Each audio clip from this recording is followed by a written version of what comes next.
welcome to the West Ham Transfer Rumour Show, which actually contains some news today. It's not all just gossip, there's some actual factual discussion points as well. But first of all, let's kick it off with an update on Giller. I mean, the update is, there's no update.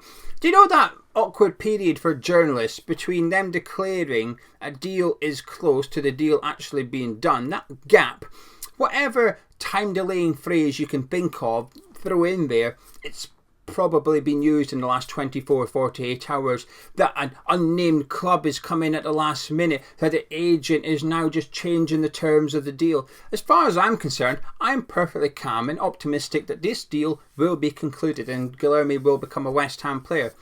Tomorrow on this channel there will be a video with myself and a guest. He's not there now, he'll be there tomorrow. A guest who knows Guilherme. I say knows, I don't mean personally. Well, he might do actually, I haven't actually asked him. But I don't think they're friends. But he knows him in the sense of he's actually watched Guilherme play football that is not on YouTube. So I'll be asking him all the questions. What's he good at? What's he not so good at? What can we expect to see him at West Ham? All those things that you need to know about Guilherme at West Ham, should it happen, will be answered tomorrow night. Hopefully, if I do my job correctly, you'll have all your questions answered. So come back tomorrow for that one. So there you go. There's your update on Guilherme. There isn't really one. Moving on to Archie Gray. Now, this was a rumour that came out a few days ago and didn't really gain much traction. I'm not surprised because it's incredibly unrealistic. I would love Gray at West Ham, don't get me wrong, he would cost a lot of money, but I think it's a very sound investment. All transfers have a risk. Tim Steiden's job is to reduce the risk as much as possible. I used James Ward-Prowse as a perfect example last summer. So when I did a video about Guilherme the other day, I said that it could be a complete disaster, it could be the next Neymar and anything in between, and someone basically implied you're covering all your bases there. It was tongue-in-cheek, it was a bit of fun, I wasn't offended, it was just a joke, he just had a little joke with me. So you're covering all your bases there, guaranteed to be correct. Could be an in the know, I could, you know, it might happen, it should happen, might not happen, guaranteed to be correct. Anyway, in regards to the Guilherme one, that was my claim. Disaster, Neymar, anything in between. But that's the case because I don't know who this guy is. But James Ward-Prowse, he was never going to be a disaster. And he was never going to be the David Beckham. He was always going to be a solid signing for West Ham. Archie Gray, I feel, would be a very solid signing. He could go on to become a fantastic centre midfielder for us. But I don't feel like it could be a bad signing. I think it would at worst be a pretty average signing for West Ham. Leeds have... And I'm reading mainstream media here, which don't always tell the true story, but it feels like they're under pressure to sell a little bit, and they owe a lot of money on transfers for players they purchased, and they're not due a lot of money. So there's a big gap in the I say cash flow, I suppose. So they might have to sell players. Obviously, the likes of Somerville carry a hefty transfer tag. There's some players that have been out on loan that's due back to Ellen Road that they can cash in on as well. I'd imagine Gray is one of those players they do not want to sell. They perhaps accepted that Somerville might have to go to balance the books a little bit, but Gray is probably somebody they can keep hold of for at least another year. And I think it would be the right thing for Gray. Stay where you are. You're in the first. You're really young. You're in the first team at Leeds United, a very good championship club. Stay there. Become the main guy there. You might get promoted next season, but if not, the Premier League clubs that are interested in you today, assuming you have a really good season, they'll be interested in you next summer. The value of the player, I don't think would change too much. Today compared to next season with a strong season under his belt, I don't think it'll alter too much. I think it would cost a lot of money, too much for West Ham at this point in time, but I think it would be a fantastic signing. I just do not believe the rumour. However, if it was to become true, I'd be really excited. He's a top talent. I think, a really good centre midfielder. He's showing that he's competent at playing right back as well. Right back's not even his best position. He's better than a lot of the right backs in the Championship at that role. Didn't have a good playoff final. Who did? Somerville flopped massively. Don't judge someone on that playoff final. I watched a lot of Leeds last season though. Archie Gray, very impressive player. Now moving on to a couple of players I've never heard of. There's always them in the transfer rumour show, isn't there? First up we got... I'm struggling to read my own writing here. Samu. Let's just call him Samu. It's Omorodion. Omorodion. The link to all The link to all the players I mentioned in this video are below if you wish to check out the transfer market profile, as I have done, as I've checked out the Football Reference profile as well, just to get a little gauge of what they're like statistically, data-wise, what they represent. And it looks like a decent player. 8 goals last season, 20 years old, just turned 20 as well, always key. Did you see that argument, by the way? Do you know that, like, before, there's always been this argument about how old a player is? It was on Twitter years ago. And they were basically saying he's 20 until he... I can't remember what it was. 20 until he turns 21 or something. Anyway, there's a big argument about a player's age. But there was one that last week, and there was a West Ham fan called John, and he was arguing that Crystal Palace were not in the top half last season. Last season, Crystal Palace finished 10th. And he basically said, oh, maybe next season you'll get top half. So he was like, we were top half. And John's argument was, no, there's 20 teams in the Premier League. Half 20 is 10. So Crystal Palace were in the middle. How you can be in the middle of an even number, I'm not sure. But that was, he just continued to argue that he was right. And he was saying, do your maths. 20 divided by 2 is 10. You were 10, so you're in the middle. You're not in the top half. Anyway, he's just turned 20 years old, 30 million euros. He was on loan to Aleix from Atletico Madrid. We're being heavily linked to him, and quite in Spain as well. A lot of media reports linking us to him. I've never heard of him. I had a look at the data. He looks decent in the air, looks pretty clinical from the chances he's received. But bar that, there was nothing statistically jumping out that wowed me. But I take that with a pinch of salt. Eye test is always greater than what you can see data-wise. And this was proven, I think, with the Champions League final. There was a tweet done about Jude Bellingham, about how he got an assist, he did his key passes. His statistics looked good, and it was flame emojis. Jude Bellingham. But anyone that watched it, right, I think we can agree, wasn't very good. Bellingham, Champions League final, wasn't very... Fantastic player, great first season, I'm not dismissing that. We're talking about just the Champions League final on its own. Actually, you know what, include the semi-finals. He wasn't very good in the semi-finals either. The knockout stages of Champions League, Bellingham wasn't very good. But anyway, this final, the tweet made him look good. He wasn't that great. So statistics, indicators.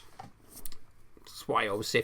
But if you do know Samu, please do get involved in the comments below. Give us your thoughts on him. Next up, we've got Aleix Garcia. Surely I'm pronouncing that one right. There's an I in Alex, so I'm hoping it's still Alex, not Alex. Alex. Gonzo's better accent than me. I've basically got Scottish or a bit more Scottish. That is my two accents. Garcia. Leverkusen really want him. He's expected to join Bayer Leverkusen, but the suggestions were that we've entered the running and we can basically pay more. We can pay more to the club and we can pay more to the player as well. 26-year-old defensive midfielder, and the interesting thing with this is his statistics are good, by the way. I had a look at him. His passing's really good. His progressive dribbles from midfield is really good. His defensive statistics, so his interceptions and his blocks, look pretty solid as well. So he looks alright number-wise. The interesting thing with this rumour is that it's 14 million euros, by the way. 14 million euros is the price tag. It's Lopetegui's choice. Apparently, Lopetegui's the one that wants Garcia at West Ham, and he's supposed to be the driving force behind this deal, if it is to be true, of course. I certainly think we need a centre midfielder. I think while I don't know much about him, he's been described as a defensive midfielder, and his statistics look good.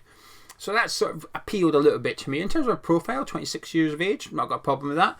I think, again, I'm hoping someone will educate me here, but on the face of it, looks like it could be a challenger / cover for Alvarez, but also capable of playing next to Edson Alvarez as well if required. So please get involved with your thoughts below.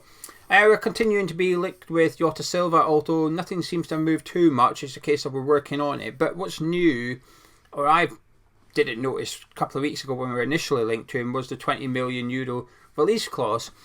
That becomes tasty if we are interested in him. A 24-year-old winger with goals and assists to his name for 20 million euros seems quite cheap. Let's put this into context here. That is the same price that we're looking for Said Benrahma. Lyon still have an embargo, by the way, so that's becoming a bit of a problem for West Ham or an opportunity for Benrahma, whatever you want to look at it.